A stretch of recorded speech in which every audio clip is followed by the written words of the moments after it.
فأعوذ بالله السميع العليم من الشيطان الرجيم من همزه ونفخه ونفثه بسم الله الرحمن الرحيم كلا بل تكذبون بالدين وإن عليكم لحافظين كراما كاتبين يعلمون ما تفعلون إن الأبرار لفي نعيم وإن الفجار لفي جحيم يصلونها يوم الدين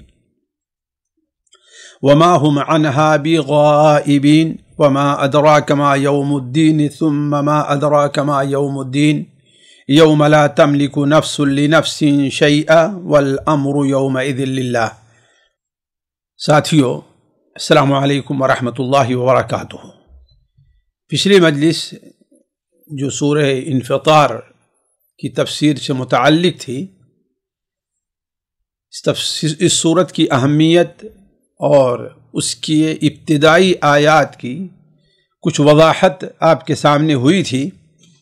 آج اس سورت کا بقیہ حصہ انشاءاللہ ہم اور آپ اس کی تفسیر یا اس کی کچھ توضیح ہم سنتے ہیں۔ اللہ تبارک و تعالی نے، جیسا کہ ہم نے عرض کیا تھا کہ اللہ تعالی نے شروع میں قیامت کی ہولناکیوں کا ذکر فرمایا، پھر اس کے بعد انسان کو متنبہ کیا کہ اس دن کے آمد سے پہلے وہ انسان تیاری کر لے۔ لیکن حقیقت یہ ہے کہ انسان غافل ہے، جاہل ہے، اور انسان اللہ تبارک و تعالیٰ کے ان فرامین کی قدر نہیں کرتا، تو اللہ تعالیٰ نے اس پر ہی متنبہ کیا کہ اے غافل انسان، آخر رب کریم سے کس چیز نے تجھے دھوکے میں ڈالا ہے، جبکہ رب کریم کا تیرے اوپر یہ کرم ہے کہ اللہ تبارک و تعالیٰ نے تجھے عدم سے وجود میں بخشا، پہلے تیرا ڈھانچہ بنایا، پھر اس ڈھانچے کی مکمل نوک پلک درست کی، پھر اس کے بعد اس کے ایک معتدل طور پر اللہ تعالیٰ نے اسے بنا دیا ہے۔ حالانکہ اللہ تعالیٰ چاہتا تو کوئی بھی صورت اس کو دے سکتا تھا، لیکن اس کا کرم، اس کا فضل ہے کہ اللہ نے تجھے ایک متوازن اور معتدل صورت عطا فرمائی ہے۔ لیکن اب سوال یہ ہے کہ آخر جب اللہ تعالیٰ کا یہ کرم ہے اور انسان یہ مانتا ہے کہ اللہ نے اسے آخر پیدا کیا ہے، تو وجہ کیا ہے کہ وہ اللہ تبارک و تعالی کی باتوں کو نہیں مانتا اور اللہ تعالیٰ پر ایمان نہیں لے آتا؟ اسی کا ذکر اگلی آیات میں ہو رہا ہے۔ اور پھر جو شخص اللہ تبارک و تعالی کے اوپر ایمان نہیں لے آتا، اس کا انجام کیا ہوگا، آخر میں اللہ تعالیٰ نے اس کا ذکر فرمایا ہے۔ تو اللہ تعالیٰ فرماتا ہے کلا بل تکذبون بالدین۔ کلا کے معنی ہوتا ہے ہرگز نہیں۔ گویا پچھلی جو بات ہے اس کے اوپر اس کی تصحیح کے طور پر آگے کہا جا رہا ہے کہ حقیقت یہ نہیں ہے کہ تم جانتے نہیں ہو، تم مان رہے ہو، دیکھ رہے ہو کہ اللہ نے تمہاری صورتیں کیسے بنائی ہیں، تمہارے یہ علم میں ہے، لیکن آخر تم کیوں نیک عمل نہیں کرتے؟ اس کی وجہ ہے کلا بل تکذبون بالدین، بلکہ حقیقت یہ ہے۔ بسا اوقات بعض علماء کلا کا معنی حقاً، یعنی حق جاننا چاہتے ہو تو یہ ہے کہ تکذبون بالدین۔ تکذبون کذب یکذب، جھٹلانا ہوتا ہے، تم لوگ جھٹلاتے ہو کس کو؟ بالدین، دین کو۔ دین کا دو معنی قرآن مجید میں مستعمل ہے اور دونوں معنی یہاں ہو سکتا ہے۔ ایک دین کا معنی ہے بدلہ کے، مالکی یوم الدین، بدلے کا دن کا مالک ہے، جزا کا دن کا مالک ہے، یعنی جس دن انسان کو اس کے اعمال کی جزا اور سزا دی جائے گی، اس دن کو وہ جھٹلاتا، اس پر ایمان نہیں لے آتا۔ تو کلا حقیقت یہ ہے کہ جو تم ایمان نہیں لے آتے ہو اللہ تعالیٰ پر، نیک عمل نہیں کرتے ہو، اللہ کے فرامین کو نہیں مانتے ہو، اس کی وجہ یہ ہے کہ تم گویا قیامت کے دن، بدلے کے دن کے اوپر ایمان نہیں لے آتے۔ ورنہ یہ چیز عقلاً بعید ہے کہ ایک شخص یہ سمجھتا ہے کہ اس چند دن کے بعد اس کے اوپر اس کے ان تمام اعمال کا حساب ہونے والا ہے، اور پھر وہ اس کے لیے تیاری نہ کرے۔ تو کلا حقیقت یہ ہے کہ بل تکذبون بالدین، بلکہ تم بدلے کے دن کو جھٹلاتے ہو. اور بعض علماء نے کہا ہے دین سے مراد یہاں پر دین ہے، ان الدین عند اللہ الاسلام، یعنی تم دین کو اور اسلام کو جھٹلاتے ہو، اسلام کے اوپر نہیں مانتے، جو اللہ کے رسول دین لے کر اس پر تم ایمان نہیں لے آ رہے، اس کو جھٹلا رہے ہو. تو کلا بل تکذبون بالدین، تمہیں گویا اس نافرمانی پر کون سی چیز ابھار رہی ہے کہ تمہارا ایمان آخرت پر نہیں ہے. اس کا مطلب یہ ہے کہ آخرت پر ایمان بندے کو نیک عمل کے اوپر ابھارتا ہے، اور یہ بات حقیقت ہے. جس شخص کا ایمان آخرت پر جتنا زیادہ ہوتا ہے، آخرت پر جتنا قوی ہوتا ہے، اتنا ہی وہ اس دنیا میں اللہ تبارک و تعالی کے فرامین پر عمل کرتا ہے اور اللہ تعالی کے نافرمانی کے کاموں سے بچتا ہے. جیسا کہ اللہ کے رسول صلی اللہ علیہ وسلم کی اس سلسلے میں بہت سی حدیثیں ہیں.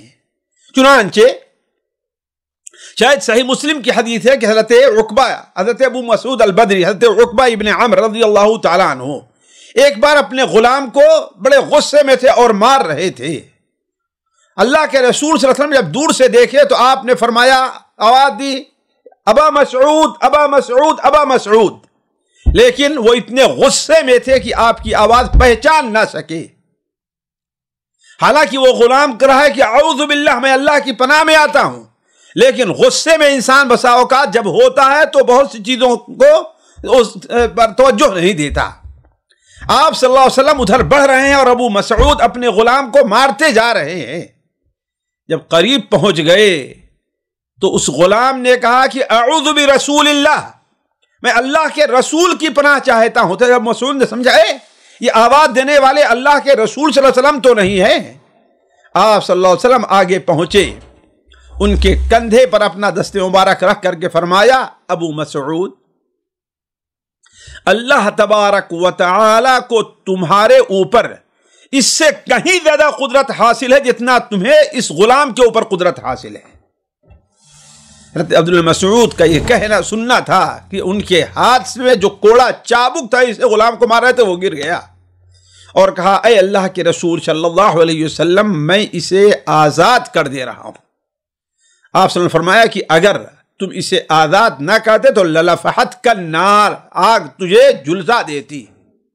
تو آخر سوچیں حضرت عبد المسعود ایک قیمتی چیز ہوا کرتی تھی، یہ غلام اسے کیوں آزاد کیا؟ اپنی اس بات پہ شرمندہ کیوں ہوئے؟ اس لیے کہ ان کا ایمان آخرت کے اوپر تھا.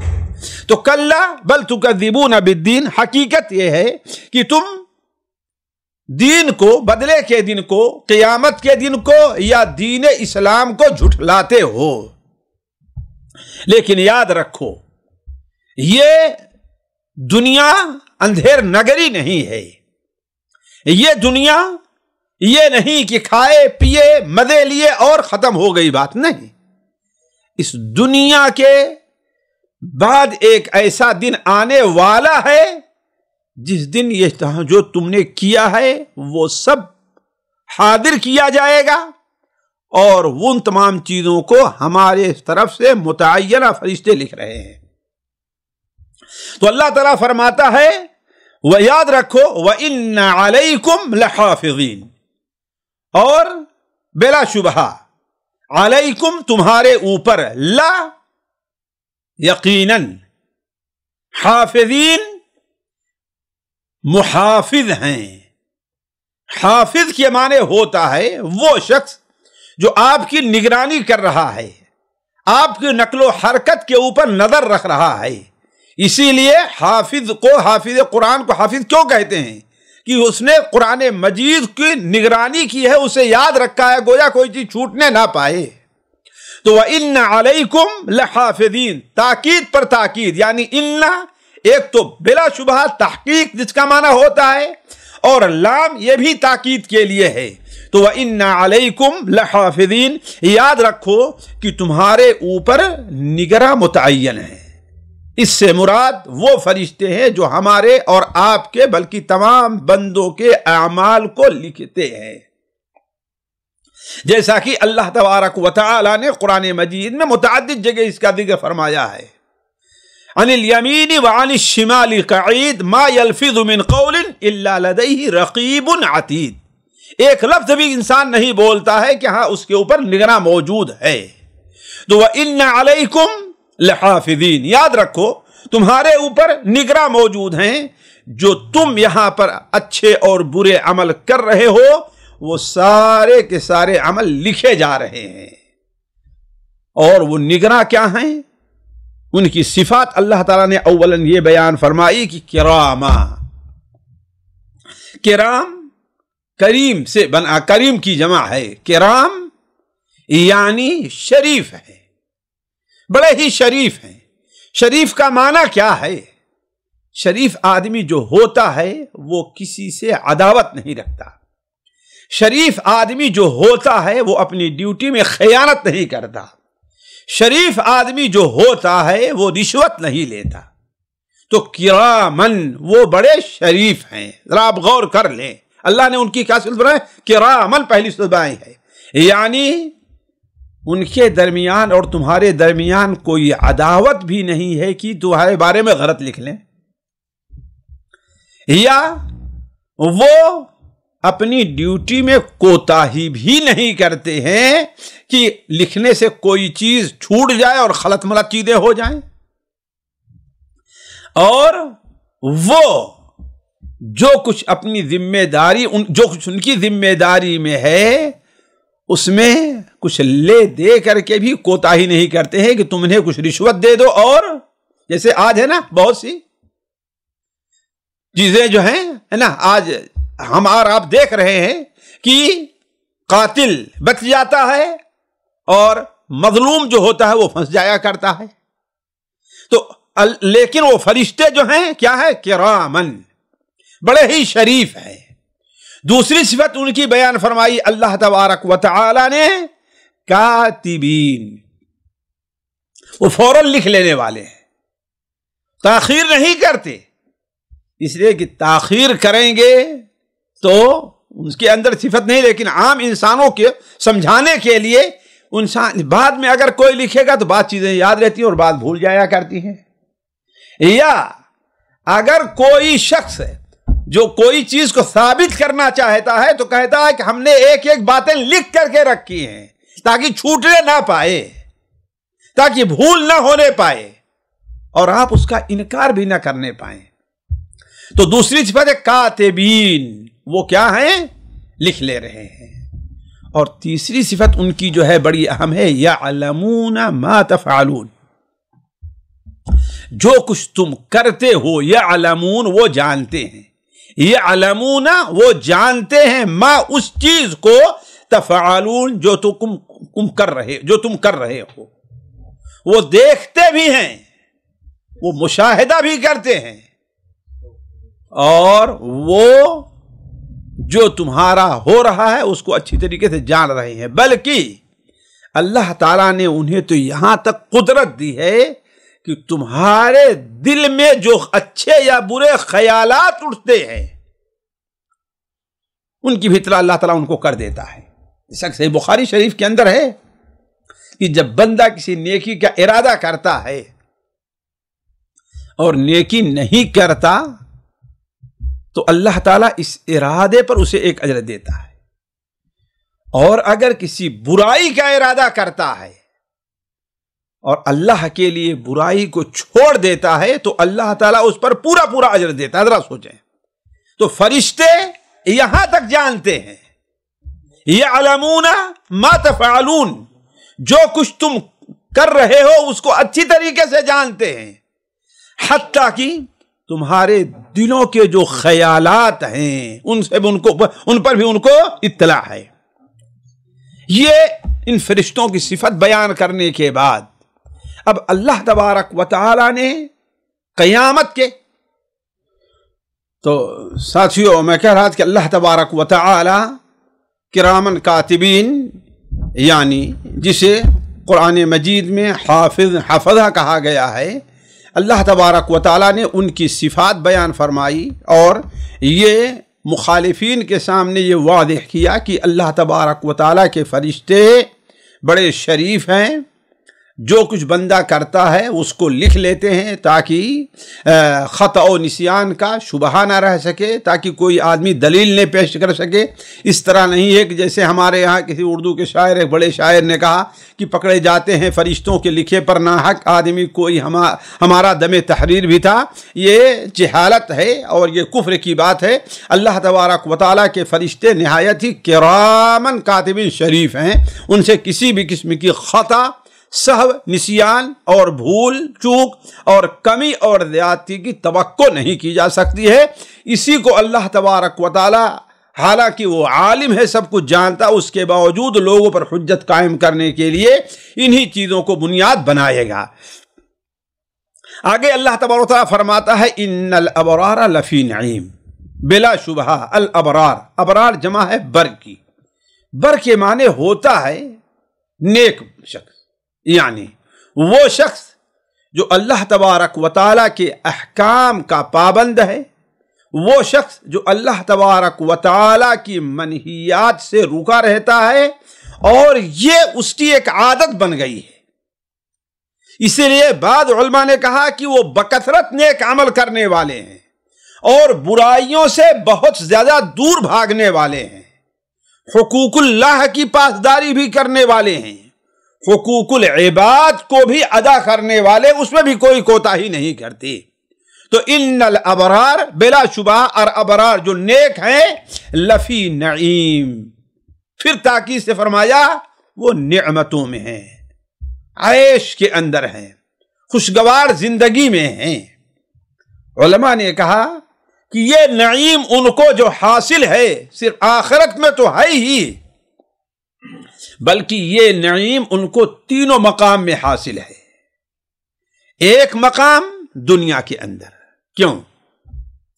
اس لیے کہ دنیا میں اگرچہ ان کو جسمانی طور پر اذیت پہنچتی ہے، مال کی کمی ہوتی ہے، دنیا کی نعمتوں کا کم حصہ ملتا ہے، لیکن قلبی طور پر جتنا سکون اور جتنا اطمینان ان کو ہوتا ہے وہ کافر کو نہیں ہوتا، اور یہ بات حقیقت ہے۔ اس لیے اصل نعمت کیا ہے؟ وہ دل کی نعمت ہے۔ اسی لیے بعض تابعین نے کہا کہ یہ بات اللہ کا شکر ہے کہ یہ پیسے والے حاکم لوگ یہ نہیں جانتے کہ رات میں جب ہم اٹھ کے بعد کہ اس میں کتنی لذت ملتی ہے، ایمان کی جو حلاوت و چاشنی ملتی ہے۔ اگر ان کو یہ معلوم ہو جائے تو اس بارے میں بھی ہم سے آ کر کے اختلاف کریں گے، ہماری جگہ چھیننے کی کوشش کریں گے۔ تو یہ جو نعمت حاصل ہے اہل ایمان کو، ابرار کو، جو اللہ تعالیٰ کے احکام کے پابند ہیں، وہ انہیں دنیا میں بھی حاصل ہے، برزخ میں بھی حاصل ہے، اور آخرت میں بھی حاصل ہے، تینوں جگہ حاصل ہے۔ اور اگر حق دیکھیں تو اس نعمت سے جو فجار ہیں وہ دنیا میں بھی محروم ہیں، قبر میں، عالم برزخ میں بھی محروم ہیں، اور آخرت میں بھی محروم رہیں گے۔ تو اللہ تعالیٰ فرماتا ان الابرار لفی نعیم، بلا شبہ جو ابرار ہیں وہ نعمتوں میں ہیں اللہ تعالیٰ کی۔ اللہ تعالیٰ نے انہیں ہر قسم کی نعمتوں سے نوازا ہے، خصوصاً آخرت میں۔ وَإِنَّ الْفُجَّارَ لَفِي جَحِيمٍ، اور فجار، فاجر، حد سے تجاوز کرنے والا، حد کو توڑنے والا۔ فاجر عام طور پر جو ہم لوگ اپنی زبانیں بولتے ہیں اس سے مراد یہ ہوتا ہے کہ مومن ہے لیکن گناہوں کا ارتکاب، بڑے گناہوں کا مرتکب ہے، لیکن یہاں پر نہیں۔ قرآن مجید میں اولئک هم الکفرۃ الفجرہ، وہی لوگ حقیقت میں فاجر و کافر ہیں۔ تو قرآن مجید میں فاجر بول کر کے کافر بھی مراد لیا گیا ہے۔ تو یہاں پر فجار سے مراد کون ہے؟ وہ کافر ہیں۔ وَإِنَّ الْفُجَّارَ، اور بلا شبہ جو فجار، فاجر ہے، کافر ہے، لفی جحیم، وہ آگ میں ہے۔ عالم برزخ میں بھی آگ کے عذاب کا اس کو سامنا ہے، اس لیے اس کے لیے کھڑکی کھول دی گئی ہے۔ اور آخرت میں تو عذاب آگ کا عذاب اس کا دائمی نصیب ہی ہے. تو ان الفجار لفی جحیم، لیکن حقیقت میں وہ جحیم میں کب ڈالا جائے گا، جہنم میں کب ڈالا جائے گا؟ یصلونہا، داخل کیا جائے گا، اسے بھون دیا جائے گا. کب؟ یوم الدین، بدلے کے دن میں، قیامت کے دن جو بدلے کا دن ہوگا، اللہ تبارک و تعالی اس دن اسے جہنم کے عذاب کے اندر داخل کرے گا. وما ہم عنہا بغائبین، وما ہم، اور وہ لوگ نہیں ہیں وہ لوگ، وما ہم، اور نہیں ہے وہ، عنہا، اس عذاب سے، اس جحیم سے، اس آگ سے، بغائبین، غائب رہنے والے، یعنی دور رہنے والے، چھوٹ جانے والے، بچ جانے والے. یعنی کافروں کے اس عذاب سے بچنے کی کوئی صورت نہیں ہوگی.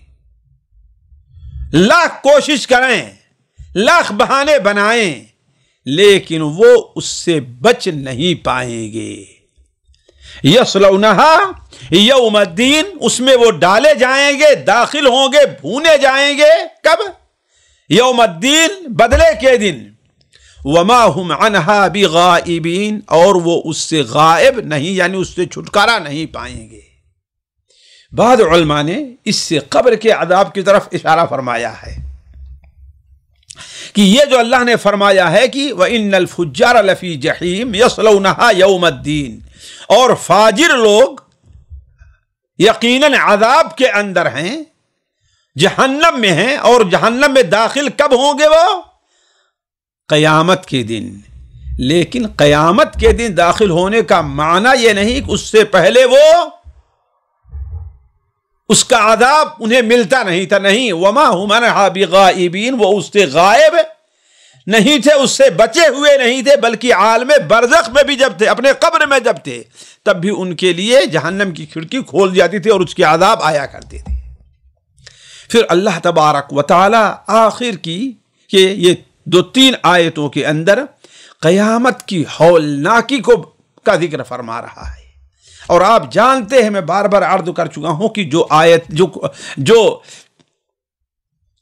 سورتیں مکی ہیں، ان کے اندر 2-3 چیزیں بہت کھل کر کے بیان ہوتی ہیں. توحید کا اور رسالت کا بیان، دوسرے آخرت کا بیان، اور تیسرے جو ہوتا ہے وہ جنت اور جہنم، آخرت پر ایمان اور جنت اور جہنم کا بیان ہوا کرتا ہے. تو اللہ تعالیٰ فرماتا ہے وَمَا أَدْرَاكَ مَا يَوْمُ الدِّينِ ثُمَّ مَا أَدْرَاكَ مَا يَوْمُ الدِّينِ. وہ دین، بدلے کے دن کو جھٹلاتے ہیں. وہ دین یعنی قیامت کے دن جہنم میں داخل ہوں گے.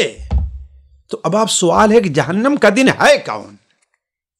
اس دنیا کے اندر انسان بڑی سی بڑے پریشانی میں رہے، اس کی وہاں کوئی مدد کرنے والا ہوتا ہے، اس میں کچھ کو تسلی دینے والا ہوتا ہے، اس کی تخفیف کا کچھ لوگ سامان کرتے ہیں، اور بسا اوقات اس سے بچ بھی جاتا ہے. لیکن اسی شبہے کو زائل کرنے کے لیے اللہ تعالیٰ فرماتا ہے وما ادراک ما یوم الدین. اور آپ کو کیا معلوم کہ یوم الدین کیا ہے، بدلے کا دن کیا ہے؟ ثم ما ادراک ما یوم الدین، پھر ما ادراکا، کیا معلوم ہے آپ کو، کس چیز نے آپ کو بتایا ما یوم الدین کی بدلے کا دن کیا ہے؟ گویا بدلے کا دن ایسا ہے جسے کوئی بیان نہیں کر سکتا. اس کی عظمت یہ ہے کہ اسے کوئی ذکر اپنے الفاظ میں اسے بیان نہیں کر سکتا کوئی آدمی. اسی لیے اللہ تبارک و تعالی نے بار بار اس کا تذکرہ فرمایا کہ وما ادراک ما یوم الدین ثم ما ادراک ما یوم الدین. پھر اللہ تعالی اس کا ایک منظر پیش کرتا ہے، یوم لا تملک نفس لنفس شیئا. بدلے کا دن وہ دن ہے، لا تملک، نہیں مالک ہوگا، نہیں اختیار ہوگا، نفس، کسی نفس انسان کو، لنفس، کسی دوسرے انسان کے لیے، شیئا، کسی اور چیز کا. کوئی کسی کے لیے کسی بھی چیز کا مالک نہیں ہوگا، نہ فائدہ پہنچانے کا، نہ شفاعت کرنے کا، نہ تسلی دینے کا، حتیٰ کہ وہاں تو ایسی بیگانگی ہوگی کہ فلا انسب بینہم یومئذ ولا یتساءلون، نہ کوئی خاندان کام آئے گا وہاں پر، نہ کوئی پوچھے گا ہی نہیں۔ تو وہ دن ہوگا لا تملک نفس لنفس شیئا، اس دن نہیں مالک ہوگا کوئی شخص کسی شخص کے لیے شیئن، کسی بھی چیز کا مالک نہیں ہوگا، یعنی کوئی فائدہ پہنچانے کا مالک نہیں، شفاعت کرنے کا مالک نہیں ہے، بلکہ معاملہ کیا ہوگا؟ والامر یومئذ للہ، سارا کا سارا معاملہ، والامر اور معاملہ، یومئذ اس دن، للہ اللہ واحد کے لیے ہوگا، وہی اس دن کا مالک ہوگا، وہی اس دن قاضی ہوگا، وہی اس دن فیصلہ کرنے والا ہوگا، اور صرف اسی کا حکم وہاں پر نافذ ہوگا۔ کسی فرشتے، کسی نبی، کسی ولی، کسی پیر، کسی پگاڑے کا وہاں پر کوئی حکم نہیں چلے گا۔ یوم لا تملک نفس لنفس شیئا والامر یومئذ للہ، اس دن کوئی بھی انسان کسی کا مالک نہیں ہوگا۔ ساتھیوں، اسی لیے میں اس نتیجے پر پہنچا ہوں کہ کوئی بھی ایسی حدیث صریح نہیں ہے کہ جب تک جنت اور جہنم کا فیصلہ نہ ہو جائے کوئی کسی کے لیے سفارش نہیں کرے گا۔ صرف ایک دو حدیثیں جس پر کسی قدر کلام ہے، اس سے معلوم ہوتا ہے کہ اللہ کے رسول صلی اللہ علیہ وسلم جو شفاعت عظمی ہے، جو فیصلہ کے لیے، اس کے علاوہ آپ صلی اللہ علیہ وسلم بھی کسی کی شفاعت نہیں کریں گے۔ اسی لیے صحیح بخاری وغیرہ میں جو حدیث ہے پل صراط پر گزرنے کا، تو ثم تحل الشفاعہ ہے، یعنی یہ پل صراط پر سے گزر ہو جائے گا، سوال جواب ہو جائے گا، حساب کتاب ہو جائے گا، نامہ اعمال تول لیا جائے گا، حوض کوثر کا معاملہ درپیش ہو جائے گا، اور پل صراط پر سے گزر ہو جائے گا۔ جب تمام معاملات ہو جائیں گے تو پھر شفاعت کا معاملہ آئے گا، وہاں پر شفاعت ہوگی۔ یوم لا تملک نفس لنفس شیئا، جس دن کوئی نفس کسی نفس کے لیے کسی چیز کا مالک نہیں ہوگا۔ پھر ملکیت کس کی چلے گی؟ حساب کون لے گا؟ سزا کون دے گا؟ فیصلہ کون کرے گا؟ اللہ تعالیٰ خود ہی جواب دیتا ہے، والملک والامر یومئذ للہ، اس دن فیصلے کا حق کس کو ہوگا؟ اللہ کو۔ سارا کا سارا معاملہ، والامر اور معاملہ، اس دن للہ اللہ کے حوالے ہوگا۔ وہ جس کا چاہے گا آسان حساب لے گا، جس کا چاہے گا سخت حساب لے گا، جس کو چاہے گا اس کے اعمال کو قبول کر کے وہ جنت میں داخل کر دے گا، اور جس کو چاہے گا اس کے اعمال کو رد کر کے اس کے کفر، شرک، بدمعاشی کی عوض اللہ تعالیٰ اسے جہنم میں ڈالی کر دے گا، اکیلے ہوگا۔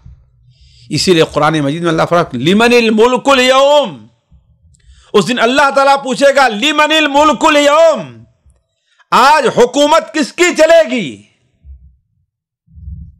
تو کوئی جواب نہیں دے گا۔ پھر خود ہی اللہ تعالیٰ فرمائے گا للہ الواحد القہار، اکیلے قاہر رب کا فیصلہ چلے گا، کسی اور کا نہیں چلے گا۔ یہاں پر علماء نے ایک تفسیری نقطہ ذکر کیا ہے کہ آخر یہ کہنے کی کیا ضرورت تھی کہ والامر یومئذ للہ، جبکہ اللہ تعالیٰ کا دنیا میں تو کسی کا فیصلہ نہیں چلتا نا، فیصلہ تو اللہ ہی کا چلتا ہے، بغیر اللہ کے حکم کے کوئی چیز یہاں پر جاری بھی نہیں ہو پاتی۔ اس کا جواب دیا ہے کہ دیکھو، اس دنیا میں حقیقت تو ہے کہ اللہ کے علاوہ کسی کا فیصلہ نہ چلے، لیکن لوگ اس کی مخالفت کر کے اپنا فیصلہ چلانا چاہتے، اپنا حکم چلانا چاہتے، بلکہ بعض لوگ صراحت کے ساتھ تو انکار بھی کر دیتے ہیں، لیکن قیامت کے دن اللہ تبارک و تعالیٰ کے اس ملکیت کا مکمل ظہور ہو جائے گا، کوئی وہاں پر جھوٹا دعویٰ کرنے والا بھی نہیں ہوگا۔ تو ساتھیوں، یہ اختصار کے ساتھ اس سورت کی تفسیر تھی۔ اب اس سے ہم نے چند فائدے جو سمجھے ہیں وہ فائدے آپ کے سامنے رکھتے ہیں۔ دیکھیں، پہلا فائدہ، سب سے اہم چیز جو ہے وہ یہ ہے کہ قیامت کی ہولناکی، اور قیامت کی ہولناکی کا معنی یہ ہے کہ ہم اس کو سمجھیں، اس پر غور کریں اور اس کے لیے تیاری کریں۔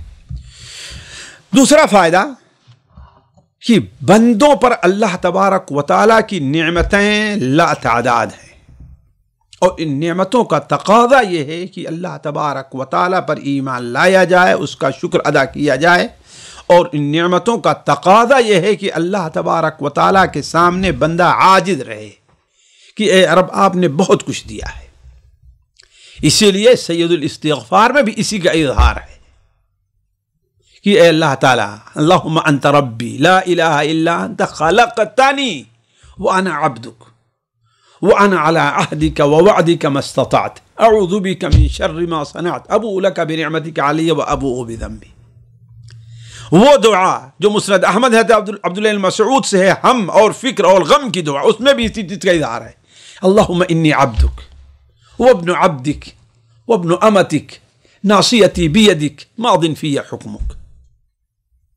تو اللہ تبارک و تعالی نے ہمیں اور آپ کو جو تخلیق ہماری کر کے، اگر انسان اس کے اوپر غور کر لے کہ انسان کھانا کھاتا ہے، اسی میں اللہ تبارک و تعالی نے نمک کا مادہ بھی رکھا ہے، شوگر کا بھی مادہ رکھا ہے، صفرا ہے، کیا کیا چیزیں ہیں، خون کسی طرف جاتا ہے، فضلات کسی طرف چلے جاتے ہیں، اور ہر ایک کے لیے اللہ تعالیٰ نے انسان کے جسم کے اندر جگہ بنائی ہے۔ صرف اسی حصے کے اوپر غور کر لیں، اللہ تعالیٰ نے آپ کے اسی سر کے اندر دیکھیے ایک سوراخ یہ رکھے ہیں، دوسرا آنکھیں ہیں اور تیسرے کان ہیں، اور تینوں میں رطوبت اور پانی ہے، اور تینوں کی خاصیت اللہ تعالیٰ نے اور رکھی ہے۔ منہ میں جو پانی رکھا ہے اس میں مٹھاس ہے، ناک میں جو پانی ہے اس میں کڑواہٹ ہے، اور آپ کے کان میں جو رطوبت ہے اس کے اندر زہریلا مادہ ہے، تاکہ کوئی جانور جائے تو وہاں پر وہ مر جائے چھوٹا موٹا۔ یہ اللہ تعالیٰ کی قدرت دیکھیے، یہ نعمتیں اللہ تبارک و تعالیٰ کی ہے۔ اسی لیے جس اللہ تبارک و تعالیٰ نے انسان کو اس قدر اچھی شکل و صورت دی اور عقل و خرد سے نوازا، اس کے لیے قطعاً یہ مناسب نہیں ہے کہ وہ اپنے رب کا ناشکرا بنے۔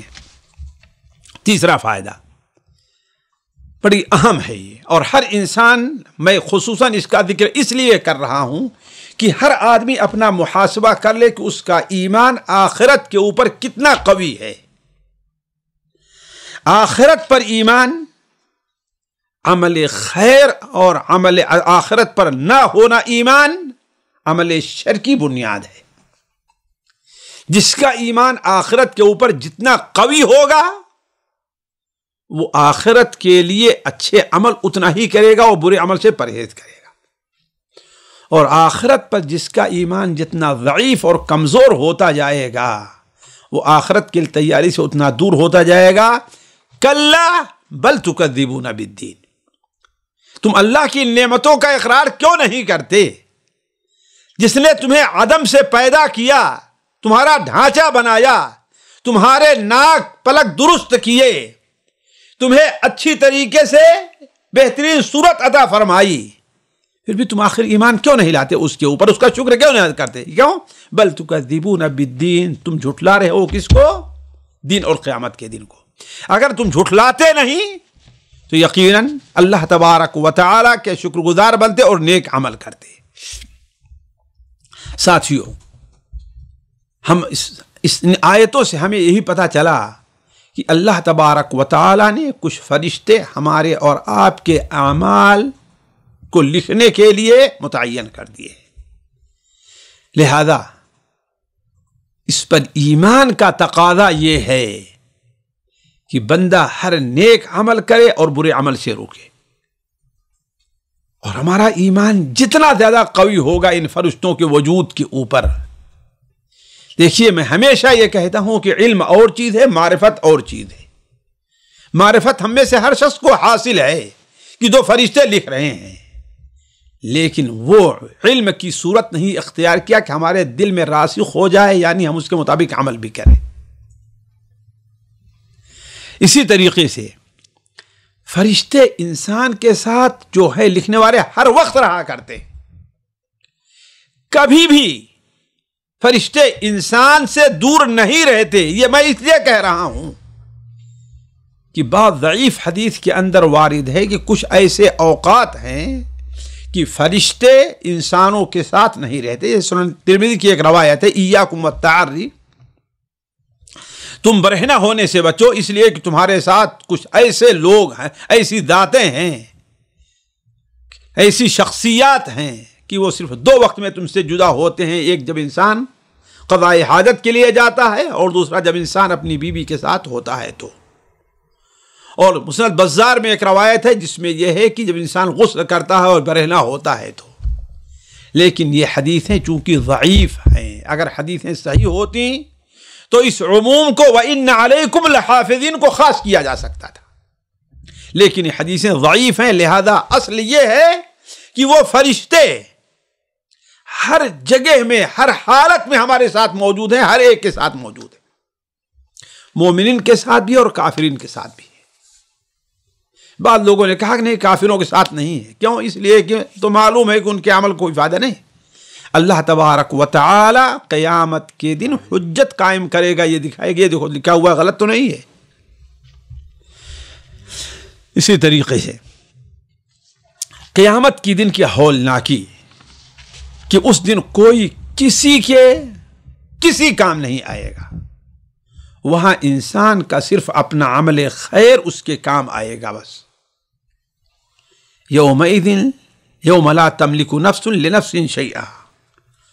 بلکہ سن ابو داؤد میں ایک حدیث ہے جسے بعض علماء نے قوی قرار دیا ہے کہ مائی عائشہ نے پوچھا، اے اللہ کے رسول صلی اللہ علیہ وسلم، آپ دنیا میں ہم سے اتنی محبت کرتے ہیں، کیا قیامت کے دن ہمارے کسی کام آئیں گے؟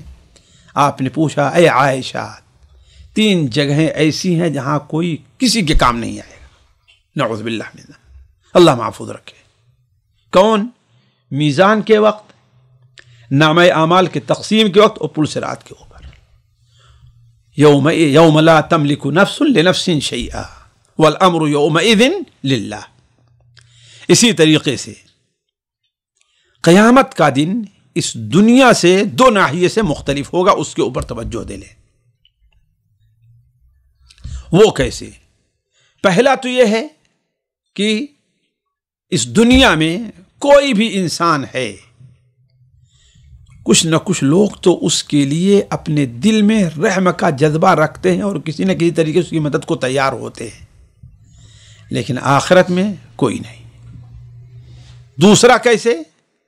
کہ اس دن فیصلے کا معاملہ صرف اور صرف اللہ کا ہوگا، کوئی دوسرا آدمی فیصلہ کرنے والا نہیں ہوگا. تو یہ چند باتیں تھیں جو اس صورت کی مناسبت سے آپ کے سامنے رکھی گئیں. اللہ تبارک و تعالیٰ سے دعا ہے کہ اللہ تبارک و تعالیٰ ہمیں اور آپ کو قرآن کے ساتھ جئیں، اور قرآن کے اوپر ایمانی کی حالت میں ہمیں مرنے کی وفات آئے تو اسی حالت میں ہماری وفات آئے. اللہ تبارک و تعالیٰ ہمیں قرآن سے غور کرنے، اس میں تدبر کرنے، اسے عبرت حاصل کرنے کی توفیق عطا فرمائے. والسلام علیکم ورحمۃ اللہ وبرکاتہ. سامعین کرام، ہمارے علمی اور عوامی دروس اور سوال و جواب کی مجلسوں سے آپ خود بھی مستفید ہوں اور اپنے دوست و احباب کے ساتھ بھی شیئر کریں. عین ممکن ہے کہ آپ کے شیئر سے کسی کی اصلاح اور آپ کے لیے صدقہ جاریہ بن جائے. واٹس ایپ پر اسلامک میسج حاصل کرنے کے لیے نمبر نوٹ فرمائیں: یعقوب عزیز 00966 5089597707. واٹس ایپ سوال جو آپ گروپ میں ایڈ ہونے کے لیے نمبر نوٹ فرمائیں: عبدالسلام عمری 00966 502627 نمبر بھیجتے ہوئے نام اور پتہ ضرور لکھیں. اسی طرح ہمارے یوٹیوب چینل اسلامی دعویٰ کو ضرور سبسکرائب کریں تاکہ ہماری ہر نئی اور اہم ویڈیو کی اطلاع آپ کو فوری حاصل ہو جائے. تمام دروس، مقالات اور سوال و جواب سیریز کے لیے ہماری مشہور ویب سائٹ www.islamidawah.com کا مشاہدہ کرتے رہیں۔ السلام علیکم ورحمۃ اللہ وبرکاتہ۔